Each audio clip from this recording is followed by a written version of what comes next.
येणारा हा कायदा भारत सरकारने 4 ऑक्टोबर 2009 रोजी मंजूर केला आणि 1 एप्रिल 2010 रोजी लागू केला. त्यांचा मुख्य उद्देश 8 ते 14 वर्षाच्या प्रत्येक मुलाला मोफत आणि अनिवार्य प्राथमिक शिक्षण प्रदान करणे हा आहे.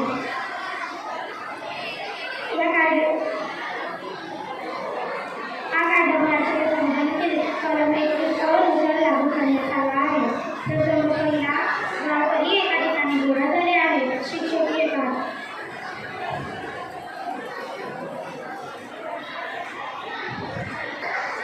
नमस्कार सगळ्यांना. मी तुम्हाला एक महत्त्वाची गोष्ट सांगायला आलो आहे. आपल्या मुलांना मोफत आणि अनिवार्य शिक्षणाचा हक्क मिळाला आहे आणि हा हक्क त्यांना संविधानाने दिला आहे आणि पालक सुद्धा हा हक्क हिरावू शकत नाही. अन्यथा त्यांच्यावर गुन्हा दाखल होऊ शकतो व ते शिक्षेस पात्र होऊ शकतात. पण ते कसे शक्य आहे सर? पैसे नाही तर शिकवणार कोण? शासनाने 6 ते 14 वयोगटातील मुलांसाठी मोफत शिक्षणाचे आयोजन सुरू केले आहे. कोणत्याही पालकांनी कोणत्याही मुलाला कोणत्याही कारणाने बाहेर ठेवता येणार नाही. पण आमची मुले शाळेत जाण्याऐवजी शेतात काम करतात. शिकून काय फायदा होईल? शिकून फायदा होईल मित्रांनो. शिक्षणामुळे तुमच्या मुलाचे भविष्य उज्ज्वल होईल. ते सुजाण नागरिक होईल. पर्यायाने समाजाचा आणि देशाचा फायदा होईल व आपली प्रगती होईल.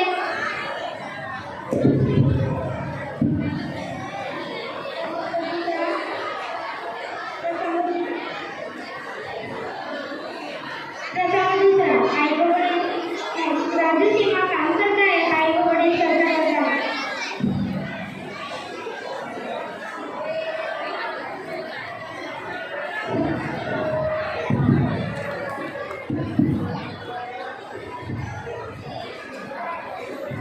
आपण आपल्या मुलाला शाळेत पाठवायचं का? सरांनी सांगितलेले सक्तीच्या अवलंबनात कायदा करण्यात येईल.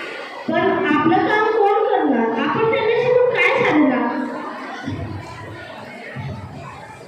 नाही बाबा नाही.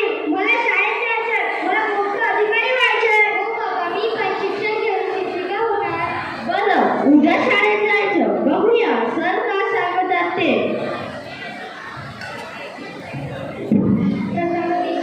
शाळेतील पहिला दिवस. राजू सीमा शाळेत पोहोचतात. शिक्षक त्यांचे स्वागत करतात.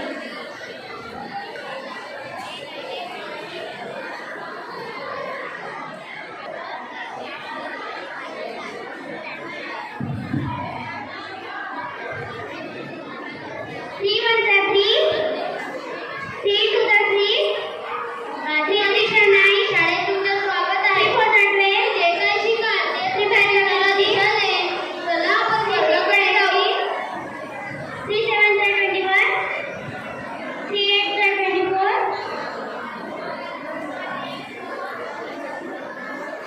सर आम्हाला खूप शिकायचे आहे. मी शिक्षिका होणार. खूप छान. आता आपल्या गावात शिक्षणाची क्रांती सुरू होणार आहे.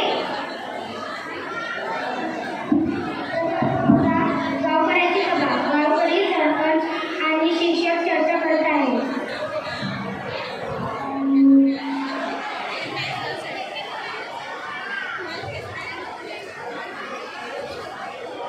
सर तुम्ही मुलांना शाळेत पाठवायला सांगितले ते खूप चांगलं झालं. पण अजूनही काही मुलं शाळेत येत नाही. चला आपण सर्व गावकरी एकत्र येऊन ही मुले शाळेत येण्यासाठी प्रोत्साहन देऊ. प्रत्येक मुलाला शिक्षणाचा हक्क आहे.